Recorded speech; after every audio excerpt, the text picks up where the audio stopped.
Hallelujah. ഫിലിപ്പിയ ലേഖനം 2-ാം അധ്യായത്തിൻ്റെ കണ്ടിന്യൂഷനാണ്, 4-ാമത്തെ എപ്പിസോഡാണ്. സ്തോത്രം. ശ്രദ്ധിക്കുക ദൈവമക്കളെ, നിങ്ങൾ രക്ഷയ്ക്കായി പ്രവർത്തിപ്പീൻ. രക്ഷയുടെ വചനം കേട്ടതധികം ശ്രദ്ധയോടെ ഹൃദയത്തിൽ കരുതിക്കൊണ്ട് അത് ജീവിതത്തിൻ്റെ കർമ്മപദത്തിൽ, പ്രവൃത്തിപദത്തിൽ കൊണ്ടുവരണം. അതാ ഇവിടെ പറയുന്നത്. രക്ഷയ്ക്കായി പ്രവർത്തിപ്പീൻ. ഇച്ഛിക്കുന്നതും പ്രവർത്തിക്കുന്നതും ദൈവമല്ലോ നിങ്ങൾ തിരുവുള്ളമുണ്ടായി പ്രവർത്തിക്കുന്നത്. ഞാൻ അടുത്ത് പറയുന്നത്, വക്രതയും കോട്ടവുമുള്ള തലമുറയുടെ നടുവിൽ. അപ്പൊ ഈ തലമുറ ഏതാ? ഞാൻ ഇന്നലെ കൂടി ആ വിഷയം സംസാരിക്കാനിടയായി. ഈ തലമുറ എങ്ങനെയുള്ള തലമുറയാണ്? വക്രതയും കോട്ടമുള്ള തലമുറ. നമ്മുടെ കുഞ്ഞുങ്ങൾ ജോഷുവ ഫ്രാൻസിസ് പറന്ന് വീണത് വക്രതയും കോട്ടമുള്ള തലമുറയിലാണ്. ഈ ലോകം അങ്ങനെ കിടക്കുക. ഞങ്ങളുടെ കുഞ്ഞിനെ ഞാൻ ഓർക്കും, കർത്താവ് ഈ വക്രതയും കോട്ടമുള്ള തലമുറയുടെ നടുവിൽ ഇവൻ വക്രനായി ജീവിക്കാതെ ഇവൻ നല്ല ദൈവബദലായി ജീവിക്കില്ല. പ്രാർത്ഥിക്കണം. ഇന്നു മുതൽ പ്രാർത്ഥിക്കണം, പ്രാർത്ഥിച്ചുകൊണ്ടിരിക്കണം. ഈ തലമുറ നശിച്ചുപോയി. ഒരു ടീച്ചർ പറഞ്ഞ് ഞാൻ എപ്പോഴും ഓർക്കും, ഞങ്ങളുടെ സ്കൂളിലെ കുട്ടികൾ മുഴുവൻ വഷളായി. അവർ ഞങ്ങളുടെ കയ്യിൽ നിന്ന് കൈവിട്ടു പോയി. അവർ മദ്യത്തിനും മരുന്നിനും പിന്നെ കുട്ടികൾ അങ്ങോട്ടും ഇങ്ങോട്ടും പാപം ചെയ്യുന്ന പ്രവൃത്തിയിൽ ഒരു ഏർപ്പെട്ടുകൊണ്ടിരിക്കുന്നു. അവരെ രക്ഷപ്പെടുത്താൻ കഴിയുന്നില്ല, കൈവിട്ടുപോയി. വക്രതയും കോട്ടമുള്ള തലമുറ. ഇന്നത്തെ യൂത്ത്സ് മുഴുവൻ വക്രതയും കോട്ടമുള്ള തലമുറയായി. ഇന്നലെ സോഷ്യൽ മീഡിയയിൽ ഒരു ക്ലിപ്പ് ഇത് കണ്ടത്, ഒരുത്തൻ 3-4 പേരുമായിട്ട് വഴക്കുണ്ടാക്കിയിട്ട് അവൻ ഹോസ്പിറ്റലിൽ പോയി അഡ്മിറ്റായി, എന്തോ അസുഖം വന്നപ്പോൾ. ഈ വിവരം ഈ വഴക്കുണ്ടാക്കി അടിച്ചവരറിഞ്ഞു. ഇവൻ 3-4 പേര് അടിച്ചിട്ടാണ് വന്നേക്കണേ. അവർ തോക്കുമായിട്ട് വന്ന് ഹോസ്പിറ്റലിൽ അഡ്മിറ്റായി കിടക്കുന്ന ആ ഹോസ്പിറ്റലിൻ്റെ ഉള്ളിൽ അവൻ്റെ പേഷ്യൻ്റായിട്ട് കിടക്കുന്ന ആ ബെഡിലിട്ട് വെടിവെച്ച് കൊന്നിട്ട് അവർ പോയി. വക്രതയും കോട്ടമുള്ള തലമുറ. പിള്ളേരാണെന്ന് ഓർത്തോണം. മീശ മുളയ്ക്കാത്ത പിള്ളേരാണ് തോക്കുമായിട്ട് ഇറങ്ങിയിരിക്കുന്നത്. രാഷ്ട്രീയ വൈരാഗ്യം തീർക്കാൻ കൊന്നുമുടിക്കുന്നു, അങ്ങോട്ടും ഇങ്ങോട്ടും തല്ലി കൊല്ലുന്നു, അങ്ങോട്ടും ഇങ്ങോട്ടും പാപപ്രവൃത്തികൾ ചെയ്യാൻ പ്രേരിപ്പിക്കുന്നു. പെൺകുട്ടികളുടെ ഡ്രഗ്സിൻ്റെ റാക്കറ്റിൽ കിട്ടിക്കഴിഞ്ഞാൽ എത്ര നല്ല കുട്ടിയാണെന്ന് പറഞ്ഞാലും ഒരു നേരം MDMA ഒന്ന് നാക്കിൽ വെച്ച് കൊടുക്കും. ഈ കുട്ടിയത് നുണയ്ക്കും. നല്ല കുട്ടിയാ, ചിലപ്പോൾ പ്രാർത്ഥനകാരിയൊക്കെ ആയിരിക്കാം. നുണച്ച് കഴിയുമ്പോൾ ഈ കുട്ടി ഇവിടെ ഇങ്ങനെ ഇരിക്കുന്നു, മുകളിലോട്ട് പൊങ്ങിപ്പോണ പോലെ തോന്നും. ലഹരി, ആ ലഹരിയുടെ ആനന്ദം, അതിൻ്റെ സന്തോഷം, അതിൻ്റെ ഒരു എന്താ പറയുക, ഒരു പ്രത്യേക ഒരു എഫക്റ്റ്. പിന്നെ ഈ കുട്ടി പിറ്റേ ദിവസവും അതിനു വേണ്ടി വരും, പിന്നെയും കൊടുക്കും. പിന്നെയും 3-4 പ്രാവശ്യം കൊടുത്തു കഴിയുമ്പോൾ അവരൊരു പൊതി കൈ കൊടുക്കും. ഒരു 5000 രൂപ എവിടെന്നെങ്കിലും ഒപ്പിച്ചുകൊണ്ട് വരാൻ പറയും. കുട്ടി ഒപ്പിച്ചുകൊണ്ട് കൊടുക്കും. 5000 രൂപ ഈ MDMA മേടിച്ചിട്ട് അവരുടെ സെയിൽസ് റാക്കറ്റിൽ കുട്ടിയെ ഉൾപ്പെടുത്തും. പിന്നെ അന്ന് മുതൽ ഈ കുട്ടി എന്ത് ചെയ്യാൻ തുടങ്ങും? MDMA വിൽക്കുന്ന ഒരു സെയിൽസ് ഗേളായി. ബുള്ളറ്റ് റാണി MDMA വിറ്റ് നമ്മൾ പത്രത്തിലും സോഷ്യൽ മീഡിയയിലൊക്കെ കണ്ടതാണ്. ബുള്ളറ്റിൽ നടന്ന് MDMA വിൽക്കുക. പോലീസ് പിടിച്ചു. അയ്യോ, എല്ലും തോലുമാ നമ്മുടെ ഇപ്പോഴത്തെ എല്ലും തോലും. ഒരു കൊച്ചു കാണാനൊരു ഉടമ്പയില്ല, ഒരു ശരീരവും ഇല്ല, ഒന്നുമില്ല. MDMA അടിച്ചടിച്ച് പതിരായി.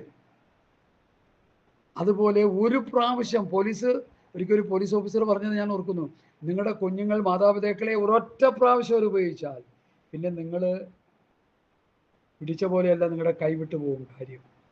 ആ കുഞ്ഞത് അന്വേഷിച്ച് നടക്കും, കാശ് മോട്ടിക്കും, മാംസം വിറ്റ് കാശാക്കി MDMA വാങ്ങി തിന്നും.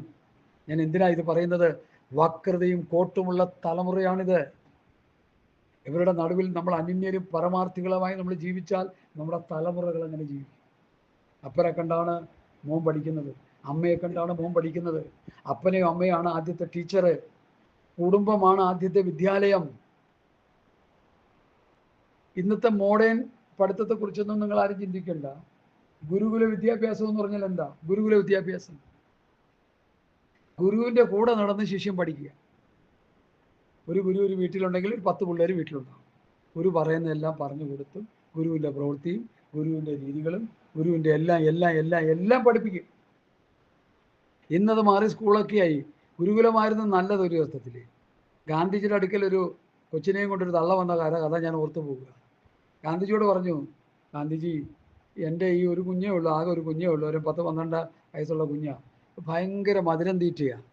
ഈ മധുരം ഇങ്ങനെ തിന്നുകൊണ്ടിരുന്നാൽ അവന് ശരിയാകത്തില്ല, ഒന്ന് ഉപദേശിക്കണമെന്ന് പറഞ്ഞു. ഗാന്ധിജി ഞെട്ടിപ്പോയി. കാരണം ഗാന്ധിജി മധുരം തിന്നുകൊണ്ടിരിക്കുക. അപ്പോൾ ഈ മധുരം തിന്നുകൊണ്ടിരിക്കുന്ന നല്ല മനസ്സാക്ഷിയുള്ള ഗാന്ധിജിക്ക് എങ്ങനെ അവന് ഉപദേശിക്കാൻ കഴിയും? ഇന്നത്തെ പാർഷന്മാരാണെങ്കിൽ ഉപദേശിച്ചല്ലേ, കാരണം അവർക്ക് നല്ല മനസ്സാക്ഷി നഷ്ടപ്പെടുത്തിയവരാണ് ഇന്നത്തെ പാർഷന്മാരിൽ നല്ലൊരു പങ്ക്. എല്ലാവരുമല്ല. പക്ഷേ ഗാന്ധിജി പറഞ്ഞു, ഒരു കാര്യം ചെയ്യും, ഒരു 2 ആഴ്ച കഴിഞ്ഞ് വരാൻ പറഞ്ഞു.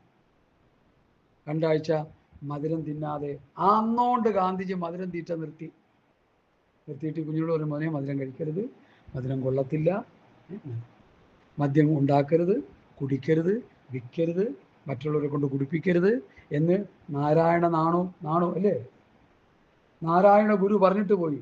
നാരായണ ഗുരുവിൻ്റെ ഏറ്റവും വലിയ ശിഷ്യൻ ഇതുണ്ടാക്കലും കൊടുക്കലും കുടിക്കലുമായി കോടീശ്വരൻ. അണികളുണ്ടാക്കി, ലക്ഷക്കണക്കിന് അണികളുണ്ടാക്കി.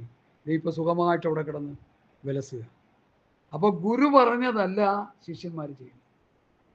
നമുക്കും പറ്റിയ ദോഷം അതാ. കർത്താവ് എന്തു പറഞ്ഞു? ഞാൻ നിങ്ങളോട് കൽപ്പിച്ചതൊക്കെ പ്രമാണിപ്പകലോട് ഉപദേശിച്ചുകൊണ്ട് സകല ജാതികളെ ശിഷ്യരാക്കിക്കൊള്ളുമെന്ന് നമ്മുടെ കർത്താവായ ഗുരു പറഞ്ഞെങ്കിൽ അത് നമ്മൾ ചെയ്താൽ മതി. കർത്താവ് കൽപ്പിച്ചത് ഉപദേശിച്ചാൽ മതി. ദൈവസഭ നന്നാകും. അല്ല മോശയുടെ പ്രമാണത്തിലേക്ക് അവിടെ എവിടെയൊന്നും പോണ്ട. അതൊക്കെ നിഴലുകളായിട്ട് പ്രസംഗിച്ചോ, അതിൻ്റെ ആത്മീയ യാഥാർത്ഥ്യങ്ങൾ ജനത്തെ ബോധവൽക്കരിച്ചോ. പക്ഷേ ക്രിസ്തുവിൻ്റെ വചനത്തിൽ അവരെ നിലനിർത്തണം. കർത്താവ് അങ്ങനെ പറഞ്ഞു, നിങ്ങൾ എൻ്റെ വചനത്തിൽ നിലനിൽക്കുന്നുവെങ്കിൽ വാസ്തവത്തിൽ നിങ്ങൾ എൻ്റെ ശിഷ്യന്മാരായി. അപ്പോൾ കർത്താവിൻ്റെ വചനത്തിൽ നിലനിർത്തി അവരെ വളർത്തിയെടുക്കുക എന്നുള്ളതാണ് ഏറ്റവും ഉത്തമമായ കാര്യം. രക്ഷയ്ക്കായി പ്രവർത്തിപ്പീൻ. വക്രതയും കോട്ടമുള്ള തലമുറയുടെ നടുവിൽ അനന്യരും പരമാർത്ഥികളും ദൈവത്തിൻ്റെ നിഷ്കളങ്ക മക്കളുമാകേണ്ടതിന്. പ്രവൃത്തി പുസ്തകം 2:40 വായിച്ചേ. ആവർത്തനം 32:5 വായിച്ചേ. ആവർത്തനം 32:5.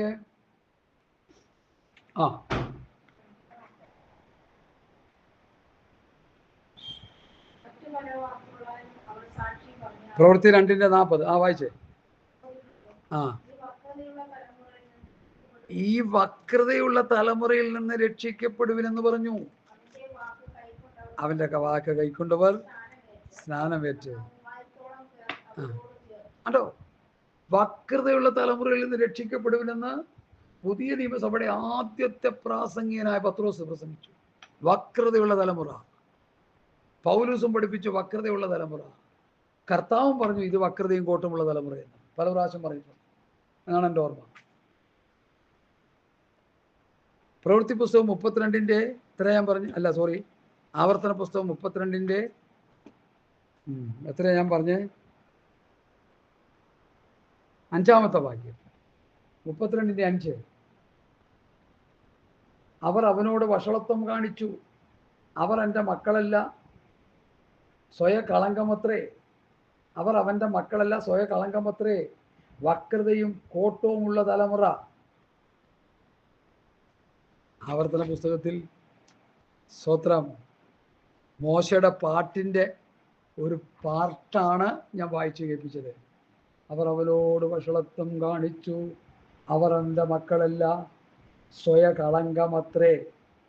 ദൈവപ്രമാണം ലംഘിച്ച ഇസ്രായേൽ മക്കളെക്കുറിച്ച് മോശ പാടിയ പാട്ടിൻ്റെ ഒരു വരിയാണ് അവർ അവനോട് വഷളത്വം കാണിച്ചു. അവർ അവൻ്റെ മക്കളല്ല, സ്വയ കളങ്കമത്രേ. വക്രതയും കോട്ടുമുള്ള തലമുറ തന്നെ എന്ന് മോശ പാടി. മോശയുടെ പാട്ടിലും കർത്താവിൻ്റെ പാട്ടിലും അപ്പോസ്തലന്മാരുടെ പാട്ടിലും ഈ തലമുറ വക്രതയും കോട്ടുമുള്ള തലമുറയാണെന്ന് സത്യവേദ പുസ്തകം പറയുന്നു. ആ വക്രതയുള്ള കോട്ടവുമുള്ള തലമുറ നടുവിൽ നമ്മൾ എങ്ങനെയായിരിക്കണം? അനന്യരും പരമാർത്ഥികളും ദൈവത്തിൻ്റെ നിഷ്കളങ്ക മക്കളും ആയിരിക്കണം. അങ്ങനെ ആയിരിക്കേണ്ടതിന് എല്ലാ പെറുപിറുപ്പും വാദവും കൂടാതെ ചെയ്യണം. പെറുപിറുപ്പ് പാടില്ല, വാദം പാടില്ല. നിഷ്കളങ്ക മക്കളായിരിക്കണം. പെറുപിറുപ്പും വാദം കൂടാതെ ചെയ്യണം. അബ്രഹാമിനോട് പറഞ്ഞു, അവൻ്റെ പേര് മാറ്റുന്നതിന് മുമ്പ് നീ എൻ്റെ മുൻപാകെ നടന്ന് നിഷ്കളങ്കനായിരിക്കുക, എന്നാൽ ഞാൻ നിനക്കും എനിക്കും പത്തിൽ എൻ്റെ നിയമം സ്ഥാപിക്കും. എഫേസ്യർ 1:4 വായിച്ചേ. എഫേസ്യർ 1:4. അവിടെ ഒരു പദപ്രയോഗം അങ്ങനെ പറയുന്നുണ്ട്. പൗലോസ് പഠിപ്പിക്കുന്നുണ്ട് എഫേസ്യ സഭയോട് നിഷ്കളങ്കരായിരിക്കുക, നിർമ്മലന്മാരായിരിക്കുക. നാം അവന്റെ സന്നിധിയിൽ നിഷ്കളങ്കരും ആകേണ്ടതിന്. നാം അവന്റെ സന്നിധിയിൽ എന്തൊക്കെയാകണം? അത് വിട്ടു കഴിഞ്ഞാൽ പോയില്ലേ. വിശുദ്ധരും നിഷ്കളങ്കരുമാകേണ്ടതിന്. വിശുദ്ധന്മാരായിരിക്കണം, നിഷ്കളങ്കന്മാരായിരിക്കണം. ഒരു സെൻട്രൽ കൺവെൻഷൻ നടത്തുമ്പോൾ അറിയാം നമ്മുടെ പെന്തക്കോസ്തുകാരുടെ നിഷ്കളങ്കതയും വിശുദ്ധവും. പന്തലിന് 10 ലക്ഷമെങ്കിൽ 12 ലക്ഷം, 2 ലക്ഷം ആർക്ക് മതി? പന്തൽ ഏറ്റെടുത്തവരെല്ലാം കൂടി വീതിച്ചെടുക്കുക. പിന്നെ ഭക്ഷണത്തിന് 80 ലക്ഷം വന്നെങ്കിൽ 90 ലക്ഷം, 10 ലക്ഷം അതിലേക്ക് പോയി. കസേര കൊണ്ടുവന്നവന് 4 ലക്ഷം രൂപയെങ്കിൽ 6 ലക്ഷം രൂപ കണക്കെഴുതി. ഇത് നടക്കുന്ന കാര്യമാണ്. ഇത് 10-15 വിശ്വാസികൾ, ഫോറിൻ വിശ്വാസികളുള്ള സഭകളിൽ എനിക്കത് കേട്ടിട്ട് ഞാനിത് ഇങ്ങനെ പ്രസംഗിച്ചുകൊണ്ടിരിക്കുക. ഈ ദുഷ്ടപ്രവൃത്തി ഇതിനൊരു വ്യത്യാസം പറയണം. അതിനായി പ്രസംഗിക്കുന്നത്. 15 സഭകൾ, 15 വിശ്വാസികൾ, വിദേശ വിശ്വാസികളുള്ള സഭയ്ക്ക് വേണ്ടി, സഭ കിട്ടാൻ വേണ്ടി എത്ര ലക്ഷം രൂപ കോഴ? 5 ലക്ഷം രൂപ. നിഷ്കളങ്കരാണല്ലോ വാസന്മാരെ. ആ 5 ലക്ഷത്തിൻ്റെ കോഴ പ്രസിഡന്റ് വരെ കയ്യിലെത്തുമ്പോൾ ഇവരെല്ലാം നിഷ്കളങ്കന്മാരാണല്ലോ. ഇവരെല്ലാവരും കൂടി ഉണ്ടാക്കി വിശ്വാസികൾ എവിടെ എത്തിക്കും? ലൂക്കോസ് 16 കിടപ്പുണ്ട്, അവിടെ കൊണ്ടെത്തിക്കും. എനിക്കിത് പറയാതിരിക്കാൻ പറ്റത്തില്ല. ഈ ചങ്കിന് വേദന ഉള്ളതുകൊണ്ട് പറയുക. പെന്തക്കോസ് അനുഭവം നമുക്കുണ്ടാകണം. ഇത്രയ്ക്കോ വിറ്റത് ശേഷം നിൻ്റെതല്ലായിരുന്നു? വിൽക്കുന്നതിന് മുമ്പ് നിൻ്റെതല്ലായിരുന്നു? പരിശുദ്ധാത്മാവിനോട് വ്യാജം കാണിപ്പാൻ നിങ്ങൾ പറഞ്ഞൊത്തതെന്ത്? അനന്യാസും സഫീറയും അവർ രണ്ടുപേരും കൊണ്ട് കുടിച്ചിടാനിടയായി. ദാരുണ സംഭവമല്ലേ? അപ്പൊ ചോദിക്കും, ഇന്ന് അങ്ങനെയൊന്നും ഇല്ല. എൻ്റെ പൊന്നു സഹോദരന്മാരെ, ഇന്ന് അങ്ങനെയൊന്നും ഇല്ലെന്നുള്ളത് ശരി. ഇന്ന് ആത്മീകമായി ചത്ത് കിടക്കുന്ന ക്രൈസ്തവ സമൂഹം ചത്ത് കിടക്കുക. വെളിപ്പാട് പുസ്തകം 7 സഭകൾ ദൂതടുമ്പോൾ ഒരു സഭയ്ക്ക് ഈ പദം പറയുന്നുണ്ട്. എന്താ പറയുന്നത്? ജീവനുള്ളവൻ എന്ന് നിനക്ക് പേരുണ്ടെങ്കിലും നീ ചത്തവനാകും, മരിച്ചവനാകും. പാട്ടുണ്ട്, പ്രാർത്ഥനയുണ്ട്, കൺവെൻഷനുണ്ട്, പ്രസംഗമുണ്ട്. ആത്മീയമായി ഹീസ് ഡെഡ്. അനേകർ ചത്തിരിക്കുക. ഈ ദുരുപദേശം പറയുന്നവരൊക്കെ ആത്മീയമായി ചത്തിരിക്കുക. ക്രിസ്തുവിന്റെ ഉപദേശത്തിന് വിപരീതമായി പ്രസംഗിച്ചുകൊണ്ടിരിക്കുന്ന ആത്മീയമായി ചത്തിരിക്കുക. പക്ക ഞാൻ പറയുക. അവർക്ക് മടങ്ങി വരണമോ? അവർ ക്രിസ്തുവിന്റെ പ്രമാണത്തിലേക്ക് മടങ്ങി വരണം. അവർ ചെയ്തതിനൊക്കെ പ്രായശ്ചിത്തം കഴിക്കണം. അതാണ് ലവോദിക്ക എന്ന് പറയുന്നത്. കുരുടന്മാരും ദരിദ്രന്മാരും നഗ്നന്മാരുമായി. അതുകൊണ്ട് മടങ്ങി വന്നേ മതിയാവൂ. വക്രതയും കോട്ടമുള്ള തലമുറ നടുവിൽ അന്യന്യരും പരമാർത്ഥികളും ദൈവത്തിൻ്റെ നിഷ്കളങ്ക മക്കളും ആകേണ്ടതിന് എല്ലാ പിറുപിറുപ്പും വാദം കൂടാതെ ചെയ്യുവീൻ. അവരുടെ ഇടയിൽ ജീവന്റെ വചനം പ്രമാണിച്ചുകൊണ്ട് ജ്യോതിസുകളെ പോലെ പ്രകാശിക്കുന്നു. ജീവന്റെ വചനം പ്രമാണിക്കുക. എൻ്റെ അടുക്കൽ വന്ന് എൻ്റെ ഈ വചനങ്ങളെ കേട്ട് ചെയ്യുന്നവൻ, ഞാൻ നിങ്ങളോട് കൽപ്പിച്ചൊക്കെ പ്രമാണിപ്പാറുണ്ട്, ഉപദേശിച്ചുകൊണ്ട് സകലജാതികളെയും പ്രമാണിച്ചുകൊണ്ട്. കണ്ടോ, കേട്ട് ചെയ്യുക. അതിവിടെ പ്രമാണിക്കുക. 23 മത്തായി 1 മുതൽ എടുത്തൊന്ന് വായിച്ചേ. ചില മിനിറ്റ് കൂടെ ഉള്ളൂ, തീർന്നു. 23-ന്റെ 1 മുതൽ കുറച്ച് വായിക്കും.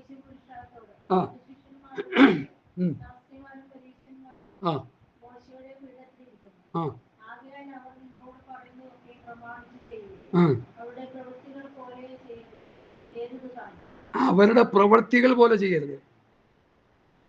അടുത്ത ആരാ ഈ ഗ്രൂപ്പ്? ശാസ്ത്രിമാരും പരീശന്മാരും. യഹൂദന്മാർ എന്ന് പറഞ്ഞ തെറ്റാ. ശാസ്ത്രിമാരും പരീശന്മാരും. ഇസ്രായേൽ മക്കളെ പ്രമാണം പഠിപ്പിക്കേണ്ട പാസ്റ്റർമാര്, അങ്ങനെ പറഞ്ഞാൽ മതി. ഇന്നത്തെ പാസ്റ്റർമാർക്ക് തുല്യമാണ് ഇവരൊക്കെ. മനസ്സിലായില്ലേ? ഉടനെ കരളിയും കടലും നടന്ന് മതത്തിൽ ചേർത്തിട്ട് ഇരട്ടിച്ച നരകം, വെറും നരകമല്ല സഹോദര, ഇരട്ടിച്ച നരകത്തിന് തുല്യരാക്കുക. ബഹുമാനപ്പെട്ട പാസ്റ്റർമാരെ, നിങ്ങൾ കർത്താവായ യേശുക്രിസ്തുവിന്റെ പത്തിവചനവും ഭക്തിക്കുത്ത് ഉപദേശത്തിലൂടെ സഭയെ നടത്തിയില്ലെങ്കിൽ നിങ്ങളും ഇരട്ടിച്ച നരകത്തിന് യോഗ്യരാക്കുന്ന ശുശ്രൂഷകന്മാരായി തീരുമെന്ന് അതിദുഃഖത്തോടെ കണ്ണുനീരോടെ ഞാൻ വിളിച്ചു പറയുന്നു. ഹല്ലേലൂയ. അവരുടെ ഇടയിൽ നിങ്ങൾ ജീവന്റെ വചനം പ്രമാണിച്ചുകൊണ്ട് ലോകത്തിൽ ജ്യോതിസുകളെ പോലെ പ്രകാശിക്കുന്നു. ശാസ്ത്രിമാരും പരീശന്മാരും പറയുന്നതല്ലാതെ അവർ പ്രവർത്തിക്കുന്നില്ല, അവർ ചെയ്യുന്നില്ലല്ലോ. അവരൊന്ന് ചെയ്യുന്നുണ്ട്, ഇരട്ടിച്ച നരകത്തിന് യോഗ്യരാക്കുന്നുണ്ട്. ഇന്നും അതാ ചെയ്തുകൊണ്ടിരിക്കുന്നത്. കിണ്ടികിണ്ണങ്ങളുടെ പുറം പിടിപ്പാക്കും, അകമേയോ ശവക്കല്ലറ. കല്ലറയുടെ ഉള്ളിൽ എന്തുവാ? കല്ലറ എന്തിനാ? ദുർഗന്ധം. പുറമേയോ പറ നല്ല വെള്ള ഷർട്ടും വെള്ള പാൻറ്റും വെള്ള സാരിയും വെള്ള ബ്ലൗസും ഒക്കെ ഇട്ട് നല്ല കാര്യങ്ങളാണ്. എനിക്ക് വെള്ള സാരിയോടും വെള്ള ബ്ലൗസിനോടും വെള്ള പാൻറ്റിനോടും വെള്ള ഡ്രസ്സിനോടും എനിക്ക് ഭയങ്കര ഇഷ്ടമായതൊക്കെ. പക്ഷെ അതുകൊണ്ടൊന്നും നമ്മൾ സ്വർഗരാജ്യത്തിൽ കയറി പറ്റാമെന്ന് ആരും ചിന്തിക്കരുത്. കർത്താവായ യേശുക്രിസ്തുവിന്റെ പത്തിവചനം ഭക്തിക്കുത്ത് ഉപദേശവും അതിൻ്റെ തനിമയിൽ പ്രസംഗിച്ച് അതിൻ്റെ വിശുദ്ധിയിലും വേർപാടിലും പ്രസംഗിച്ച് ജനത്തെ ആ വചനത്തിൻ്റെ പ്രമാണത്തിൽ വ്യവസ്ഥയിൽ നിലനിർത്തി മാത്രമേ നമുക്കും ജനത്തിനും ഒരുപോലെ കർത്താവിൻ്റെ രാജ്യത്ത് ചെന്നെത്താൻ പറ്റുകയുള്ളൂ. അവരുടെ ഇടയിൽ ജീവന്റെ വചനം പ്രമാണിച്ചുകൊണ്ട് ജ്യോതിസുകളെ പോലെ പ്രകാശിക്കുന്നു. 16-ാം വാക്യം. അങ്ങനെ ഞാൻ ഓടിയതും അധ്വാനിച്ചതും വെറുതെ ആയില്ല എന്ന് എനിക്ക് പ്രശംസയുണ്ടാകും. ഞാൻ ഓടിയതും അധ്വാനിച്ചത് എന്തായില്ല? വെറുതെ ആയില്ല.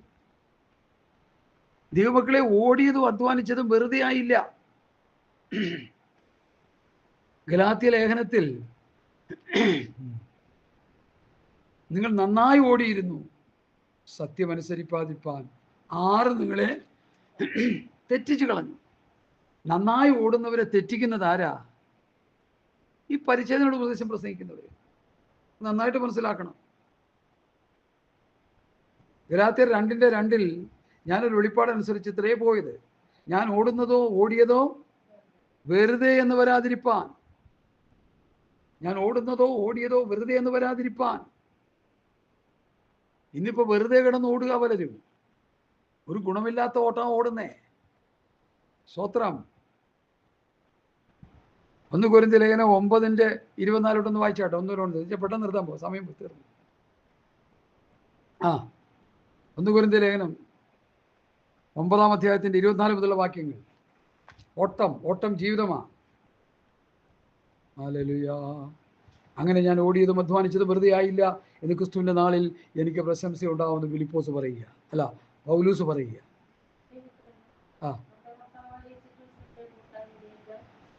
ഏതാ വായിക്കുന്നേ? 1 കൊരിന്ത്യർ ലേഖനം 9-ാം അധ്യായത്തിന്റെ 24, 25, 26, 27 വാക്യങ്ങൾ.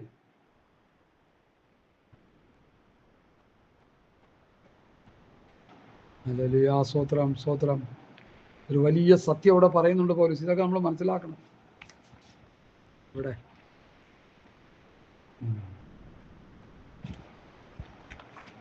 1 കൊരിന്ത്യർ ലേഖനം 9-ാം അധ്യായത്തിൽ 24, ഓട്ടക്കളത്തിൽ ഓടുന്നവരെല്ലാവരും ഓടുന്നുവെങ്കിലോ ഒരുവനെ ബിരുദ പ്രാപിക്കുന്നു എന്നറിയുന്നില്ലയോ? നിങ്ങളും പ്രാപിപ്പാൻ തക്കണം ഓടുവിൻ. അംഗം പൊരുന്നവൻ സകലത്തിലും വർജനം ആചരിക്കുന്നു. അതോ അവർ വാടുന്ന കിരീടവും നാമോ വാടാത്തതും പ്രാപിക്കേണ്ടതിന് തന്നെ. ആകയാൽ ഞാൻ നിശ്ചയമില്ലാത്ത വണ്ണമല്ല ഓടുന്നത്, ആകാശത്തെ കുത്തുന്നത് പോലെ അല്ല ഞാൻ മുഷ്ടിയുദ്ധം ചെയ്യുന്നത്. മറ്റുള്ളവരോട് പ്രസംഗിച്ച ശേഷം ഞാൻ കൊള്ളരുതാത്തവനായി പോകാതിരിപ്പാൻ ഞാൻ എൻ്റെ ശരീരത്തെ ദണ്ഡിപ്പിച്ച് അടിമയാക്കിക്കൊണ്ടാണ് ഓടുന്നത്. ഓട്ടക്കളത്തിൽ ഓടുന്നു, അനേകർ ഓടുന്നു, ബിരുദ പ്രാപിക്കാൻ ഓടുന്നു. ഈ ബിരുദ പ്രാപിക്കാനായിട്ട് ഓടുന്നവരെ തെറ്റിച്ച് കളയുന്നത് ആരാ? തലയെ മുറുകെ പിടിക്കാത്തവൻ നിങ്ങളുടെ ബിരുദ തെറ്റിക്കരുത്. എന്താണ് ഈ തലയെ മുറുകെ പിടിക്കാത്തത്? തലയായ ക്രിസ്തുവിൻ്റെ ഉപദേശം മുറുകെ പിടിക്കാത്തവര് നിങ്ങളുടെ ബിരുദ തെറ്റിക്കുകയാണ്. ബിരുദ തെറ്റിക്കാനാണ് സ്തോത്രാജ്യം ദശാംശവും കൊണ്ടുവന്ന് അവർക്ക് കൊടുക്കുന്നത്. സൂക്ഷിച്ചോണം. ഒട്ടക്കടത്തിൽ നമ്മളൊരു ബിരുദ പ്രാപിക്കാൻ ഓടിക്കൊണ്ടിരിക്കുകയാണ്. ഓട്ടം ജീവിതം, ക്രിസ്ത്യ ജീവിതം. ആകയാൽ നാം സാക്ഷികളുടെ ഇത്ര വലിയൊരു സമൂഹം നമുക്ക് ചുറ്റും നിൽക്കുന്നുണ്ട്. സകല ഭാരവും മുറുകെ പറ്റുന്ന പാപവും വിട്ട് നമുക്ക് മുമ്പിൽ വെച്ചിരിക്കുന്ന ഓട്ടം സ്ഥിരതയോട് ഓടുക. വിശ്വാസന്റെ നായകനും പൂർത്തി വരുത്തുന്നവനുമായ യേശുവിനെ നോക്കുക, യേശുവിനെ നോക്കി ഓടുക. ഹല്ലേലൂയ. ഓട്ടം ജീവിതമാണ്. സകല ഭാരം വിടണം, മുറുകെ പറ്റുന്ന പാപം വിടണം. ഇതൊക്കെ വിട്ടിട്ടാണ് ഓടുന്നത്. ഈ ഓട്ടക്കടത്തിൽ ഓടുമ്പോൾ ഓടുന്ന ആളുടെ വസ്ത്രം കട്ടിയുള്ള വസ്ത്രമായിരിക്കത്തില്ല, വളരെ ലൈറ്റായിട്ടുള്ള വസ്ത്രം. കാറ്റ് പിടിക്കാതിരിക്കാൻ വസ്ത്രം ഇറുകി കിടക്കും. മുടി ഒത്തിരി വളർത്തത്തില്ല, മുടിയിൽ കാറ്റ് പിടിക്കും, മുടി വെട്ടിക്കളയും. പുളുന്തം തടി കൊണ്ട് ഓടാൻ പറ്റത്തില്ല, ഓടി ഓടി മസിലാക്കും. അപ്പോൾ എന്തൊക്കെ ചെയ്യും അവര്? നല്ല മസിലുള്ള ശരീരം, മുടി പറ്റ വെട്ടി, പിന്നെ ഡ്രസ്സെല്ലാം അതിന് സൂട്ടബിൾ ആയിട്ടുള്ള ഡ്രസ്സ്, ഓടാൻ പറ്റിയ ഷൂവ്, ഇതൊക്കെ ഇട്ട് പല കാര്യങ്ങൾ ചെയ്തിട്ടാണ് അവർ ഓടുന്നത്.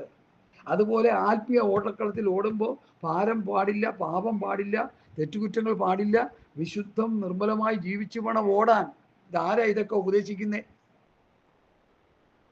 ആരാ ഇതൊക്കെ പ്രസംഗിക്കുന്നേ? സങ്കീർത്തനം വിട്ടിട്ട് അവർക്ക് നേരമില്ല. സങ്കീർത്തനം വായിച്ച് കേൾപ്പിച്ചാൽ പാത്രം നിറയും. ഈ പുതിയ നിയമം പ്രസംഗിച്ച പാത്രത്തിലൊന്നും വീഴത്തില്ല. കാരണം നന്നാകണം നന്നാകണം എന്ന് പറയുമ്പോൾ ആരാ കാശ് കൊടുക്കുന്നത്? ഇവിടെ അങ്ങനെയുള്ള നോട്ടമൊന്നുമില്ല. വീഴുവോ വീഴാതിരിക്കുമോ എന്നുള്ള വിഷയം. വചനം വിളിച്ചു പറഞ്ഞങ്ങ് മരിച്ചേക്കുക. വേണമെങ്കിൽ കേട്ടു രക്ഷപ്പെട്ടോ. കർത്താവ് വരാറായി, കാഹളം ധ്വനിക്കാറായി. ഓട്ടക്കളത്തിൽ അനേകർ ഓടുകയാണ്, ഒരുവനെ വിരുദ് പ്രാപിക്കത്തുള്ളൂ. എന്നാൽ പൗലോസ് പറയുന്നു, അപ്പോസ്തലന്മാരുടെ ഉപദേശം അനുസരിച്ച് ഓടിക്കൊണ്ടിരിക്കുന്നവന് എല്ലാവർക്കും വിരുദ് ലഭിക്കാനിടയായി തീരും. ഹല്ലേലൂയ. സ്തോത്രം, സ്തോത്രം, സ്തോത്രം. ഫിലിപ്പിയ ലേഖനത്തിലെ ആ വാക്ക് എത്ര മനോഹരമാണ്. അങ്ങനെ ഞാൻ ഓടിയതും അധ്വാനിച്ചതും വെറുതെ ആയില്ല. ഇന്ന് അനേകർ ഓടിയതും അധ്വാനിച്ചതും വൃഥാവാകുമ്പോൾ, സുവിശേഷ വേലയ്ക്ക് വേണ്ടി ഇറങ്ങി തിരിച്ച് പൈസയൊന്നുമില്ലാതെ പാവപ്പെട്ട് കഷ്ടതകൾ അനുഭവിച്ച്, ബുദ്ധിമുട്ടുകൾ അനുഭവിച്ച്, ഞെരുക്കങ്ങൾ അനുഭവിച്ച് കർത്താവിൻ്റെ മഹത്വമുള്ള വേല മനോഹരമായി വചനവസ്തുപ്രകാരം ചെയ്തു. കുറേ നാൾ ഓടിക്കഴിഞ്ഞപ്പോൾ എന്ത് കിട്ടി? കാശ് കിട്ടി, വിസ കിട്ടി. America, London, Dubai, Saudi Arabia വന്നിട്ട് ഉപദേശിമാർ കണ്ടം ചാടി ചാടി ചാടി ഖത്തർ, ദുബായ്, പിന്നെ ഒമാൻ, പിന്നെ അറബ് രാജ്യങ്ങളെല്ലാം ചാടി ചാടി ചാടി ചാടി ഉള്ള ദൈവകൃപ മുഴുവൻ നഷ്ടപ്പെടുത്തി അവസാനം എന്താ പറ്റി? ഒരു ചണ്ടിപ്പരുവമായി. ഇവിടെ വന്ന് കിടന്ന് ശുശ്രൂഷിക്കുക. ഞാൻ പലരെയും വാച്ച് ചെയ്തുകൊണ്ടിരിക്കുക. ഞങ്ങൾ ഗൾഫിലായിരുന്ന സമയത്ത് ഒത്തിരി ആൾക്കാരവിടെ വന്നിട്ടുണ്ട്. ആ അണ്ണന്മാരെ എല്ലാം ഞാൻ സ്റ്റഡി ചെയ്തുകൊണ്ടിരിക്കുക. ഒരെണ്ണം ദൈവകൃപയില്ല, എല്ലാം നഷ്ടപ്പെടുത്തി. ഒരു വിദേശയാത്ര വന്നിട്ട് തട്ടിക്കളഞ്ഞിട്ടാണ് ഇനി പ്രസംഗിച്ചുകൊണ്ടിരിക്കണമെന്ന് ഓർത്തോണം. ബുദ്ധിമുട്ടുകളും ഞെരുക്കങ്ങളൊന്നും ഇല്ലാഞ്ഞിട്ടല്ല, അത് ദൈവഹിതമല്ലെന്ന് മനസ്സിലാക്കി പോകാഞ്ഞിട്ടാ. ദൈവഹിതമാണെങ്കിൽ പോകുന്നതിന് ഒരു തടസ്സവും ഇല്ല. എന്നിലൂടെ ഈ കർത്താവ് ആർക്കെങ്കിലും കുറെ ഉപദേശം കൊടുക്കാൻ താല്പര്യമുണ്ട്, ഞാൻ പോട്ടെ, ഒരു കുഴപ്പമില്ല. അല്ല, അതിനുവേണ്ടി ദ്രവ്യാഗ്രഹം മൂത്ത് എല്ലാവരുടെയും കൈയും കാലും പിടിച്ച് വിസ സംഘടിപ്പിച്ച് 3 രൂപ വട്ടിപ്പലിശയ്ക്ക് കാശെടുത്ത് ടിക്കറ്റ് മേടിച്ച് എമിഗ്രേഷൻ മേടിച്ച് അവിടെ ചെന്നിട്ട് അവിടെ നിന്ന് ചവിട്ടി പുറത്താക്കിയ എത്ര കഥകൾ നിങ്ങൾക്ക് കേൾക്കണം. എൻ്റെ പോൽഗോപാലകൃഷ്ണൻ പറഞ്ഞു, ഒരു വർഷം അവിടെ വന്നിരിക്കുക, വീട്ടിൽ പോകാൻ നിവൃത്തിയില്ല, ആരും വിളിക്കുന്നില്ല. അവസാനം എന്താ പറ്റി? എല്ലാവരും കൂടി പിരിവിട്ട് ടിക്കറ്റ് മേടിച്ച് ഫ്ലൈറ്റിൻ്റെ ഉള്ളിലോട്ട് കഴിഞ്ഞിട്ട് മുതുവ് നോക്കി ഒരൊറ്റ ചവിട്ട് നേരെ ബോംബെയിലേക്ക് വന്ന് ചാടി. വല്ല ആവശ്യമുണ്ടോ ഇതിൻ്റെ? ഞാൻ ഓടിയതും അധ്വാനിച്ചതും വെറുതെവായില്ല. എൻ്റെ ഓട്ടവും ദൈവങ്ങളുടെ സുവിശേഷത്തിന് സാക്ഷ്യം പറയേണ്ടതിനാണ് ഓട്ടം. ഫിലിപ്പിയ ലേഖനത്തിൽ ഒരു വാക്യം കൂടി ഞാൻ വായിക്കുന്നു. സൗരന്മാരെ ഞാൻ പിടിച്ചിരിക്കുന്നു നിരൂപിക്കുന്നില്ല. 12-ാം വാക്യം തൊട്ട് വായിക്കാം. ലഭിച്ചു കഴിഞ്ഞുവെന്നോ തികഞ്ഞവനായൊന്നുമല്ല, ഞാൻ ക്രിസ്തുയേശുവിനാൽ പിടിക്കപ്പെട്ടിരിക്കുന്നു, എനിക്കും അത് പിടിക്കാമെന്ന് വെച്ച് പിന്തുടരുന്നതേയുള്ളൂ. സൗരന്മാരെ പിടിച്ചിരിക്കുന്നു നിരൂപിക്കുന്നില്ല. ഒന്ന് ഞാൻ ചെയ്യുന്നു, പിൻപുള്ളത് മറന്ന് മുൻപ് വേണ്ടി ആഞ്ഞുകൊണ്ട് ക്രിസ്തുയേശുവിൽ ദൈവത്തിൻ്റെ പരമയുള്ള ബിരുദനായി ലാക്കിലേക്ക് ഓടുന്നു. ലക്ഷ്യത്തിലേക്ക് ഓടുക. ഈ ഓട്ടത്തിൽ നമ്മളെ തെറ്റിച്ച് കളയുന്നവർ, ക്രിസ്തുവിൻ്റെ ഉപദേശം മുറുകെ പിടിക്കാത്തവർ, തലയെ മുറുകെ പിടിക്കാതിരിക്കുന്നവൻ വിരുദ് തെറ്റിക്കുന്നുവെന്ന് കൊലോസ് ലേഖനം അതിൻ്റെ 1-ാം അധ്യായത്തിൻ്റെ 2-ാം അധ്യായത്തിൻ്റെ 18-ാം വാക്യത്തിൻ്റെ 2-ാം പാർട്ടിൽ പറയുന്നു. തലയെ മുറുകെ പിടിക്കാതിരിക്കുകയും ചെയ്യുന്നവൻ ആരും വിരുദ് തെറ്റിക്കരുത്. തലയായവനിൽ നിന്നല്ലോ ശരീരം മുഴുവനും സന്ധികളാലും ഞരമ്പുകളാലും ചൈതന്യം ലഭിച്ച് ഏകീഭവിച്ചും ദൈവികമായ വളർച്ച പ്രാപിക്കുന്നു. അപ്പോൾ ദൈവികമായ വളർച്ച, ആത്മീയമായ വളർച്ച പ്രാപിക്കണമെങ്കിൽ തലയായ ക്രിസ്തുവിൽ നിന്നുള്ള ഉപദേശം കേട്ട് ശരീരമാം സഭയുടെ അവയവങ്ങൾ ജീവിക്കണം. അങ്ങനെ ജീവിക്കുന്നില്ലെങ്കിൽ എന്തോ പറ്റും? വളർച്ച കിട്ടത്തില്ല. 1 കൊരിന്ത്യർ 13-ന്റെ 11 വായിച്ച്. ചില മിനിറ്റുകൾ മാത്രം, ഒരു 3-4 മിനിറ്റ് കൂടി ഉള്ളൂ. വായിച്ചേ വേഗം വായിച്ചേ. എനിക്കത് കാണാതെ അറിയാൻ വാക്യം, നിങ്ങളൂടി ഒന്ന് വായിച്ച് പഠിക്കട്ടെ എന്ന് കരുതി ആയി വായിക്കാൻ പറഞ്ഞേ. 1 കൊരിന്ത്യർ 13:11.